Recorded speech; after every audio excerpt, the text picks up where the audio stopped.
If somebody's going to leave WSU and they go to one of those particular kind of jobs, I'm still disappointed, but at the same time, I think people can look and go, yeah, I got it, I understand that. So that to me is the biggest difference. Bill and I, again, as I said earlier, we met every 2 weeks for about an hour.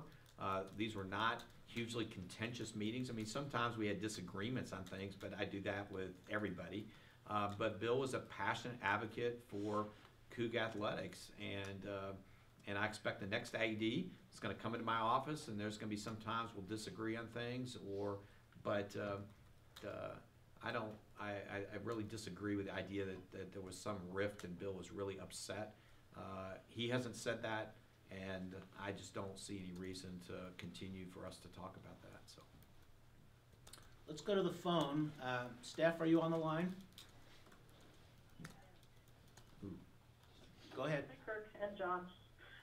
This is for Kirk, I guess. Kirk, you said you want an experienced AD. What would you quantify as experience? Do you want somebody who has experience running a Power 5 athletic department, or would you be open to somebody even from, let's say, the FCS level of Division I athletics?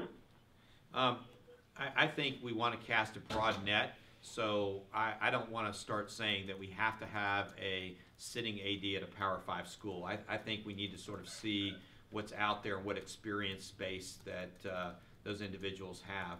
If I look at my former institution, they just hired an athletic director who had been the AD at North Dakota State, been very successful there, then spent some time at Iowa, and they hired Glenn Taylor as their athletic director. There's going to be some folks out there like that have got both sets of experiences, and I think that's what we're going to look for. And also, I mean, John Johnson talked a little bit about, the baseball clubhouse and some of these facilities that you guys have kind of had on the docket for a while. Are you going to continue progressing toward the construction of these things in the meantime, or is all that put on hold until February 1st or whenever the new person is announced? We have several of those projects that we're going to continue to raise money for. We're going to continue to figure out our construction schedule. But those projects aren't going to go away with a new athletic director coming in. I talked to the coaches today. We have made, and I'm making now, very public sentiments that the baseball clubhouse, the renovations to the pool, the academic center are things that we've been working on for some time. And I say we, this is not somebody else has been doing this, that we are going to work to complete. And it may take a little bit longer with a change in leadership, but those are things that are important to us. And as I talked to the other staff today and talked to Coach Leach, clearly that indoor practice facility is a critical next step for Washington State University athletics. And I want this to be one of the first things that our new AD spend some time working on and taking donors around and looking what other people have done and making sure that we're going to build something that be good for all WSU sports, that looks as good as our other facilities, and importantly, is functional for our coaches and our student athletes to help them be competitive in the Pac-12. You mentioned Coach Leach too. I mean, how much input is Coach Leach going to have on this new athletic director, whoever you decide to pick? Because I know he's not on the search committee, but you said that his input is important to you. Yeah, a couple things. One, I told Mike today that I'll continue to personally keep him updated as the process goes through. I'll certainly have conversations with him and several other key individuals when we get down to the end and have a couple people that we're looking at. And as I said earlier, Mike clearly said, hey, I'm here to help. This is your hire. I want it to be somebody that I can work with and we can be successful. And he just comes across today as very much of a team player who's committed to WSU and just wants us to find a really outstanding person to keep the momentum going. No individual is going to have sort of, well, I'm going to pick this person or that person. They're going to provide input, and we're going to choose in that particular way. Obviously, we need an athletic director who's going to continue to support our success in football and our coaching staff, and I think we'll make sure that's part of final criteria as we hire someone. Okay, and for Mr. Johnson, John, do you, I mean, it comes across as a very selfless thing that you're taking this interim position, knowing that you will not be considered in the running for the full-time AD position. Do you intend to stay at WSU regardless of, what happens or who's selected as the athletic director? Yes, absolutely. Like I said earlier, I have passion for Washington State. Unfortunately, I wasn't a good enough player to play here, but 4 of my sisters went to Washington State, and 17 of 22 nieces and nephews went to Washington State, and came to football games as a kid with my father from Spokane. So we're happy, very happy here. My wife's the golf coach at the University of Idaho, and she has a lower handicap than I do. I'm just going to tell you that right now.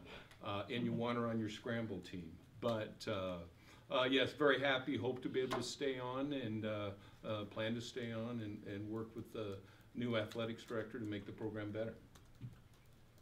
Let's open up the phone for other questions. Anyone else on the phone? Yeah, hi, this is for either of our speakers.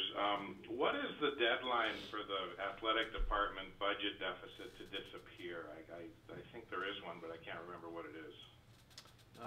Yeah, we've worked, and that probably runs another 3 fiscal years.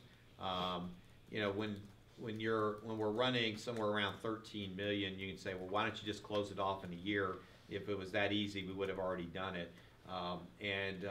So we've got several more years, and we're looking at some other revenue enhancements that we talked about today with the senior staff, and that we'll talk about with our new athletic director, in addition to private fundraising. So it's critical for me, for the university, for us to get back to the black, but not just to get back to the black, but get to the point that we're making sure that we're have additional dollars coming in to invest in coaches, student athlete experience, and facilities.